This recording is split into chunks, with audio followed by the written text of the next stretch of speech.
Bonjour à tous, nous continuons nos vidéos avec pour thème, pour celle-ci, l'attention aux petits et aux pauvres. Après avoir lu le texte du pape François et en avoir relevé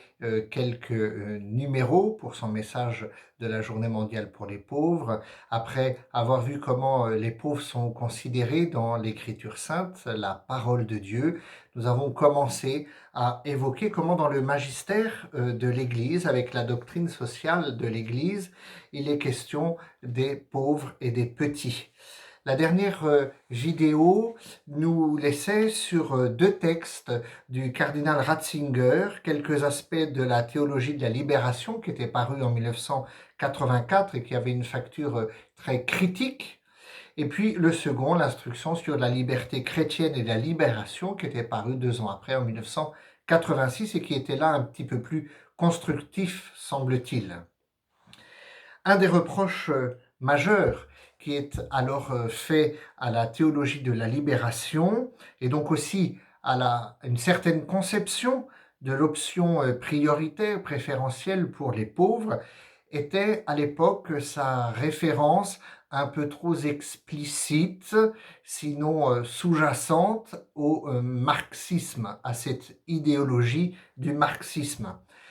Contrairement aux théologiens de la libération, du coup, le premier document du cardinal repoussait alors toute idée selon laquelle il serait possible d'utiliser les outils de pensée du marxisme sans accepter son idéologie générale, ni son athéisme.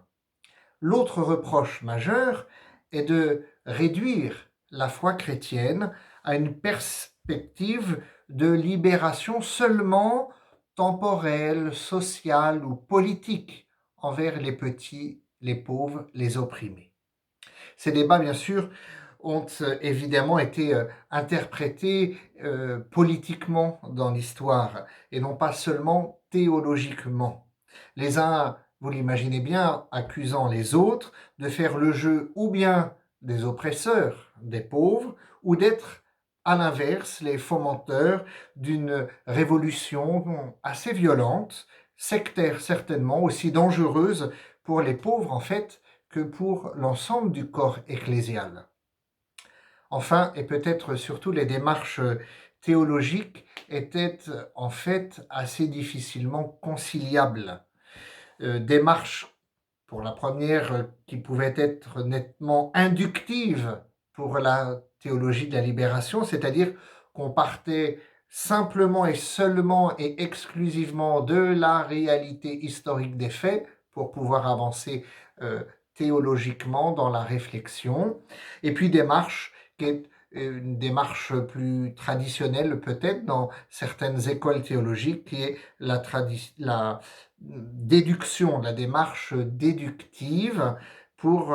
la congrégation romaine. De fait, c'était plutôt cette démarche-là qui prévalait au débat, c'est-à-dire partir du donné de la foi de l'Église, du donné dogmatique, de tout ce que l'Église dit et pense depuis 2000 ans, pour ensuite voir comment tout cela peut concrètement être mis en œuvre. Alors bien sûr, à l'époque, et dans ce contexte-là complexe des années 60, 70 et 80, le martyre de nombreux chrétiens victimes des dictatures, particulièrement en Amérique du Sud, la chute plus tard du communisme dans les pays de l'Est, l'avènement sur place de régimes démocratiques, l'essoufflement encore des mouvements révolutionnaires ou des guérillas, l'émergence encore de nouvelles analyses relatives en particulier au sous-développement d'un certain nombre de pays, une meilleure perception des formes diverses encore de la pauvreté. Tout cela a contribué petit à petit à modifier le paysage idéologique et même du coup théologique, alors même que la pauvreté, la pauvreté et les pauvres, les personnes pauvres, restaient encore en question en Amérique latine et bien sûr dans l'ensemble du monde. Alors la politique Vatican dans l'histoire,